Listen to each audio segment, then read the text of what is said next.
Selamat pagi Pak. Selamat pagi.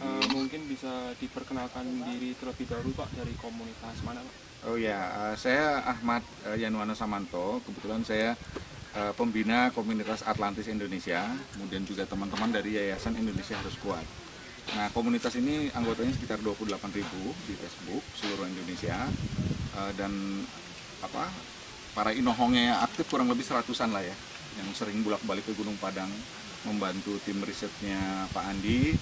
Saya sendiri juga gabung di tim riset terpadu mandiri sejak 2 tahun lalu, walaupun saya lebih banyak di penulisan dan reportasenya, laporan, karena juga saya menulis buku Peradaban Atlantis Nusantara dan buku Garut Kota Illuminati, yang juga di situ sudah diceritakan tentang Gunung Padang. Nah, Gunung Padang ini bagi kami di komunitas Atlantis Indonesia dan Yayasan Indonesia Harus Kuat, itu bukan sekedar monumen megalitik batu-batu berserakan tanpa makna, tetapi mengandung makna yang sangat dalam. Pertama adalah kebangkitan jati diri bangsa. Selama ini kita dininabobokan seolah-olah bangsa kita ini adalah bangsa tertinggal, bangsa terbelakang, bangsa yang tidak punya makna apa-apa di dunia. Tetapi setelah penelitian Gunung Padang, juga penelitian para ahli, baik itu Profesor Santos, Profesor Oppenheimer, teman-teman Pak Dani, Pak Andi, Arif, Pak Ali Akbar, dan lain-lain sebagainya di tim terpadu mandiri, membuktikan bahwa sejak 24.000 tahun lalu kita sudah beradab, sudah punya struktur tatanan masyarakat yang teratur, dipimpin oleh seorang raja yang bisa menggerakkan banyak orang untuk membangun struktur yang sangat megalitik ini, sangat besar. Ya, boleh dibilang inilah mungkin piramida pertama di dunia, sebelum ada piramida Giza, piramida Machu Picchu di Peru, atau di tempat-tempat lain. Nah, hasil kajian kami di Atlantis Indonesia itu memang saling sinergis dengan temuan-temuan. Artinya begini, apa yang tadinya kita spekulasi secara ilmiah di forum Facebook Atlantis Indonesia, itu kemudian ternyata dibuktikan oleh timnya Pak Andi Arif dan Pak Dani Hilman. Terbukti secara saintifik memang Gunung Padang ini adalah situs yang sangat bersejarah. Nah, sehingga tidak heran sekarang menjadi perhatian dunia. Bahkan para peneliti dunia itu berbondong-bondong ngantri minta izin untuk ikut meneliti di sini.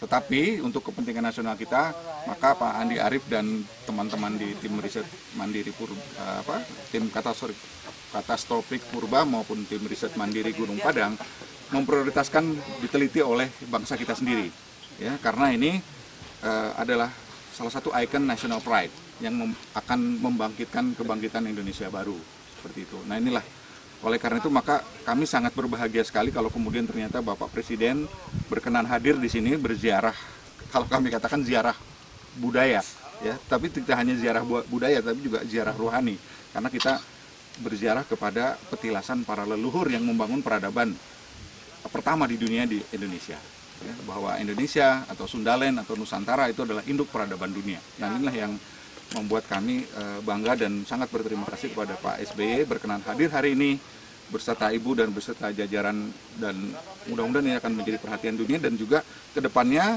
akan makin mengakselerasi penelitian lebih komprehensif, lebih holistik dan secara gotong royong.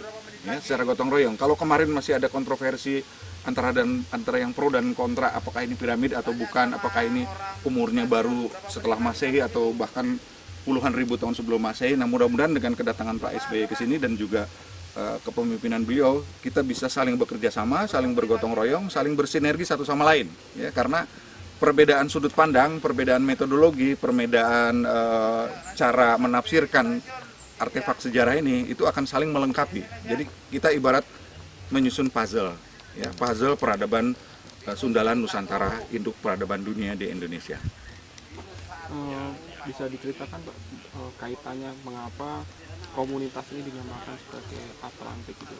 Ya, komunitas ini memang awalnya terdorong oleh inspirasi yang dicetuskan oleh Profesor Dr. Arisio Santos. Beliau melakukan penelitian selama kurang lebih 30 tahun.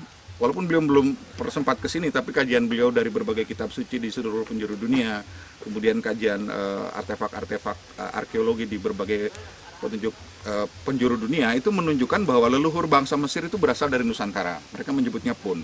Leluhur bangsa Sumeria pun berasal dari Nusantara. Bahkan leluhur bangsa Indian Maya dari Nusantara. Hawaii juga dari Nusantara.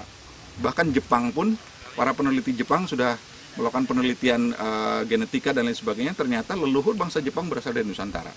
Jadi, nah inilah kesadaran kita sebagai induk peradaban dunia, sebagai bahkan mungkin ini Bani Adam pertama itu di sini. Ya, mohon maaf ini kalau saya salah. Saya pernah mengatakan ketika diwawancara salah satu televisi swasta di Bogor, saya katakan ini adalah masjid atau tempat sujudnya Bani Adam. Artinya keturunan generasi awal manusia cerdas Homo sapiens sapien yang mendapat amanat Khalifatullah fil ard. Nah, oleh karena itu maka situs ini dalam sejarahnya selalu dikunjungi oleh para pemimpin. Ya, sejak zaman kerajaan, apakah itu mungkin kerajaan Salakan Negara yang tercatat oleh sejarah, kemudian Tarumanegara dan Pajajaran, Prabu Siliwangi dan lain sebagainya, bahkan Raja-Raja Mataram, Majapahit pun selalu ke sini. Tercatat dalam berbagai manuskrip sejarah bahwa mereka selalu mementingkan untuk menziarahi Gunung Padang. Nah, artinya apa? Artinya ada semacam generator spiritual lah di sini, ya, generator historis di mana kita bisa mencas rohani kita, mencas kembali, mengisi ulang spirit kita sebagai sebuah bangsa, ya.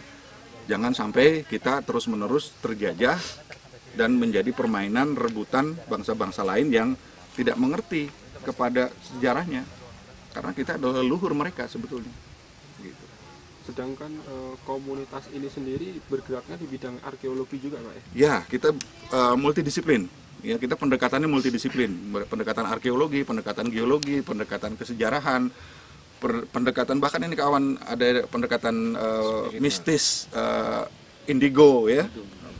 Ada pendekatan indigo juga, semua pendekatan kita berusaha padukan dan kita ambil yang terbaik atau bahkan saling melengkapi seperti itu. Artinya kita tidak terfokus hanya pada satu pendekatan dan metodologi. Nah, oleh karena itu kita merangkum sebanyak mungkin orang dan sebanyak mungkin para peneliti, para pencinta sejarah Nusantara. Dan kenapa juga teman-teman bikin yayasan Indonesia Harus Kuat, karena dari kajian sejarah ini maka kita akan bangkit. Jadi bukan sejarah untuk kenangan masa lalu, hanya sekedar romantisme, tapi sejarah untuk menata masa depan. Bagaimana Indonesia ke depan supaya kembali memimpin peradaban dunia, bukan lagi menjadi bangsa ekor, tapi bangsa pemimpin, bangsa yang mensejahterakan seluruh umat manusia, bangsa yang membawa misi rahmatan lil alamin. Barusan saya membuat sebuah puisi ketika Halimun tiba-tiba mendung, Halimun ini kabut menyelimuti ini. Tiba-tiba saya terinspirasi untuk membuat sebuah puisi. Mungkin kalau itu nanti bisa di copy aja ya filmnya itu. Mungkin bisa dibacakan nanti Pak di sini, Pak. Boleh? Nah, di sini. Ya, cut dulu ya. Ya. Saya buka dulu.